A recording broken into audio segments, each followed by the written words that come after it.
तो hello guys, कैसे आप सब। रॉयल गारमेंट के एक नई वीडियो में आप सबका स्वागत है। दोस्तों, आप सभी को पता ही होगा कि हम गारमेंट बिजनेस से रिगार्डिंग आपको इतनी सारी इंफॉर्मेशनल वीडियो लगातार हमारे यूट्यूब चैनल पे लेके आते रहते हैं।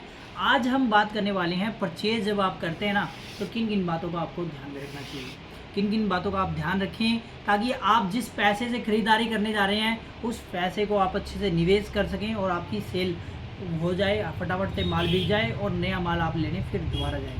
ठीक है ना दोस्तों। तो परचेज करने से पहले किन बातों का आपको ध्यान देना चाहिए। देखिए, सबसे पहले तो दोस्तों आपको एक अपना लिस्ट बना लेनी होती है कि देखिए, जैसे कि मैं कल परचेज पे जा रहा हूँ, तो आपको सबसे पहले तो ये पता होना चाहिए कि आपको ख़रीदना क्या है। ठीक है ना, और कितनी कितनी क्वांटिटी में कितना कितना माल का आपने ख़रीदना है। देखिए, आपको सिर्फ और सिर्फ जो सबसे ज़्यादा बिकने वाला स्टॉक होता है वो ही खरीदना होता है। जो आपकी दुकान में स्लो रिमूविंग आइटमें होती हैं वो कम बिकता है, कभी कभार बिकता है, आज बिकता है कल भी नहीं बिकता, उसको आप कम कर दीजिए, रखना भी कम कर दीजिए। पर लेकिन जो ज़्यादा बिक रहा है, जो सबसे ज़्यादा बिक रहा है, जैसे कि मैं अपनी बात करूँ, मेरी दुकान में आजकल जैसे कि गर्मियाँ हैं, तो गर्मियों में क्या होता है, ट्रैक पैंट और टी शर्ट ज़्यादा बिकते हैं। तो मैं क्या करता हूँ, टी शर्ट और पैंट की वैरायटी भर देता हूँ अपनी दुकान में, जिससे कि मेरी सेल बढ़ जाती है। और कल भी मैं जब परचेज़ करने जाऊँगा तो मैं विशेष तौर पे इस बात का ध्यान रखूँगा कि जो मैं खरीदूँगा उसमें लोअर और टी शर्ट की क्वांटिटी थोड़ी ज़्यादा खरीदूँगा। दूसरी बात अगर हम कर लेते हैं कि आपको ध्यान में भी ये भी देना है कि आपके पास पैसा कितना है। जब आप खरीदारी करने जा रहे हैं ना, कि आपको पैसे के हिसाब से ही खरीदारी करनी, कि मेरे पास 2 लाख रुपए हैं और मेरे को ये आइटमें खरीदनी है, तो आप उस पैसे को उस तरीके से डिवाइड करके अपनी अच्छे से खरीदारी कर सकते हैं। तीसरी बात मैं आपको बता देता हूँ दोस्तों, जब भी आप खरीदारी करते हैं तो इस बात का विशेष तौर पे ध्यान रखें, जो कपड़ा आपने खरीदना है वो बिल्कुल ट्रेंड और फैशन में होना चाहिए। कोई भी लल्लू लाल कपड़ा आपको नहीं खरीदना है, जो कोई स्कीम में या 12-12, 18-18 पीस के सेट मिल रहे होते हैं, ऐसे माल आप मत खरीदिए। आपको 100% बिकने वाला ही माल खरीदना है। आपको अच्छा गुड स्टॉक लेके आना है जो आपको बेचना ना पड़े, ऑटोमेटिक बिक जाए। याद रखना दोस्तों, कई बार बातें बड़ी अच्छी कर देता हूँ, अंदर से बातें निकालता हूँ कई बार। तो ये बातें आप चाहे तो नोट भी कर सकते हैं। माल वो खरीदिए, देखिए क्वांटिटी नहीं खरीदनी है। 18 पीस का सेट है, 12 पीस का सेट है, 50 पीस का सेट, उसमें रेट मिल जाएगा। पर क्या होगा, 12 पीस बिक गए और 12 बच गए तो क्या करोगे, लॉस में बेचोगे, नुकसान खाओगे आप। आपको सिर्फ गुड स्टॉक चाहिए। मेरे को अगर ब्लैक कलर चाहिए तो मैं ब्लैक ही लूँगा। आप बेसिक 2 रुपये महंगा पीस दे दीजिए, 10 रुपये महंगा पीस दे दीजिए, कोई चक्कर नहीं। ठीक है ना। तो आपको कलर चॉइस के हिसाब से अपने जो आपके एरिया में चलता है, विशेष तौर पे ये बहुत सारे लोग गलतियां करते हैं और मैं नहीं चाहता कि आपके धंधे में ये गलतियां आपसे हों और आपका बहुत सारा पैसा नुकसान हो जाए। ठीक है ना। तो आप भी इस बात का विशेष तौर पे ध्यान रखिए कि जो भी आप आइटम लेके आए वो मोस्ट सेलिंग आइटम हो और गुड स्टॉक हो, जो आपका 100% आपको पता है कि आपका बिक है। बात कर लेते हैं फोर्थ बात में। हम देखिए, आपको बताने वाले फोर्थ पॉइंट में जो हमारी बात आएगी, देखिए कि आपको एक बात का ज़्यादा ध्यान देना है कि जो आप माल खरीद रहे हैं, या तो वो बेस्ट होलसेलर हो या बेस्ट मैन्युफैक्चरर हो। ठीक है ना। इनके देखिए, अब ये कैसे पता लगता है, आपको पता लगाना पड़ेगा। देखिए, जब आप खरीदारी कर रहे हैं, बार बार जा रहे हैं, देखिए जो दुकानें होती है ना, होलसेल मार्केट होती है, जैसे कि मेरे यहाँ पे नज़दीकी होलसेल मार्केट पड़ती है चंडीगढ़, लुधियाना। ठीक है ना। अगर मैं बात करूँ चंडीगढ़ और लुधियाना की, जो जीन्स बना रहा होता है ना, तो आप यकीन नहीं करेंगे, वो सिर्फ जीन्स ही जीन्स बेच रहा है।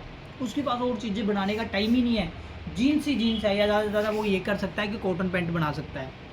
पर लेकिन आपको बहुत सारे बंदे ऐसे मिल जाएंगे आपके, जब आप वहाँ पे खरीदने जाते हैं, वो जीन्स भी बेच रहे हैं, वो टी शर्ट भी बेच रहे हैं, वो लोअर भी बेच रहे हैं, वो शर्ट भी बेच रहे हैं, है ना। तो वो इतनी सारी वैरायटी कैसे बना सकते हैं, एक मैन्युफैक्चर के पास इतनी वैरायटी नहीं मिलेगी। तो आप इससे भी आइडिया लगा सकते हैं वो मैन्युफैक्चरर नहीं है। अगर मान लीजिए वो होलसेलर, ये क्या वो वहाँ का सबसे अच्छा होलसेलर है, ये आपको कैसे पता लगेगा। देखिए, लोग जब आप किसी दुकान पे विजिट करते हैं ना, तो वहाँ पे बहुत सारे कस्टमर भी होंगे। आप उनसे पूछ सकते हैं कि भाई साहब, आप आ रखे हैं यहाँ पे, इनके रेट प्राइस कैसे रहते हैं।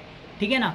आपको सिर्फ और सिर्फ याद रखिएगा दोस्तों, एक अच्छी जगह से परचेजिंग करनी है। अगर गलत रेट में माल आपने खरीद लिया ना, गलत रेट में माल खरीद लिया, तो देखिए गलत रेट में माल खरीदा हुआ ना, आप और कॉम्पिटिटरों को बीट नहीं कर पाएंगे। लोग सस्ता दे रहे होंगे, वही प्रोडक्ट आप महंगे रेट में बेच रहे होंगे। अभी मैं आपको बता देता हूँ, ये गलतियाँ होती रहती हैं। अभी मैं अपनी बात करता हूँ कि मैंने कुछ टाइम पहले लुधियाना से ही, पहले हम बच्चों के जो किड्स वेयर के स्टॉक दिल्ली से खरीदते थे, तो हमने चेंज करके इस बार हम लुधियाना से खरीद के लेके आए। पर आप यकीन नहीं करेंगे कि जो आइटम मैंने वो वहाँ से लुधियाना से खरीदी, कुछ ड्रेसेस लड़कियों के 650, 700, 800 की रेंज में मुझे ही मिल गए और मैं मना भी नहीं कर पाया। तो उस टाइम आपको ध्यान नहीं देना है कि जो आप खरीद रहे हैं क्या आपको एग्जैक्ट रेट बताया जा रहा है उसमें, तो वो बताते नहीं थे एग्जैक्ट रेट, क्योंकि कहते थे कि यहाँ बाद में हम इसमें लेस कर देंगे या इसमें इतने % लेस होता था। तो वो जब बिल बाद में बना तो मुझे पता लगा कि यार ये तो बहुत गलत रेट में मेरे से गलत परचेजिंग होगी। तो ऐसे लोगों से आपको बचना है, ये गलतियाँ आपसे इन फ्यूचर भी होंगी।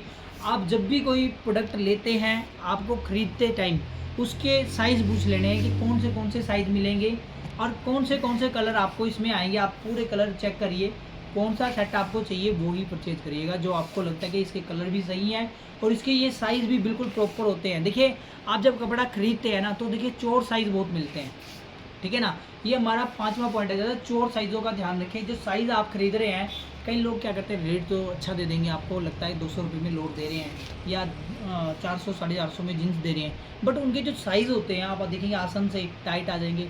उनकी जिप की क्वालिटी प्लास्टिक की जिप लगी होती है, बटन बिल्कुल लूज होते हैं, कुछ टाइम के बाद खुल जाते हैं। वो कलर इतना ज़्यादा फेड होता है कि आप कस्टमर की कंप्लेंट लेते लेते थक जाएंगे। तो इस चीज़ों का भी आपको ध्यान रखना है। और कपड़ा खोल के पीस को अच्छे से देखिए, साइज़ देखिए उसका, हो सके तो एक बार पीस ट्राई करके देख लीजिए ना, खुद पता लग जाएगा, आपको पता होगा कि आपके कौन सा साइज़ आता है। तो दोस्तों जब भी आप परचेज करते, कोई ऐसा छोटा मोटा टॉपिक लेके नहीं आया हूँ आज, फटफट बातें कर रहा हूँ, फटफट कोई कॉपी नहीं बोल रहा हूँ, ठीक है ना। जो बातें बिल्कुल परचेज करते बार मैं खुद ध्यान देता हूँ वो बातें बता रहा हूँ, क्योंकि नहीं चाहता कि जो नुकसान मैंने खा रखे हैं आप लोगों के भी हों, क्योंकि आपने बहुत ज़्यादा मेहनत से 2-3 लाख रुपए जोड़ा होगा, और अगर स्टार्टिंग में आप ये गलतियाँ कर देंगे तो आपका व्यापार आगे कैसे बढ़ेगा, ठीक है ना दोस्तों। तो उम्मीद करता हूं दोस्तों ये आज का ये परचेजिंग के ऊपर जो मेरा वीडियो था आपको पसंद आया होगा, आपके लिए कुछ नॉलेजफुल साबित हुआ होगा। अगर वीडियो पसंद आए तो प्लीज़ वीडियो को लाइक, चैनल को सब्सक्राइब कर दीजिएगा। मिलते हैं फिर नेक्स्ट वीडियो में, तब तक के लिए tata and bye bye. Video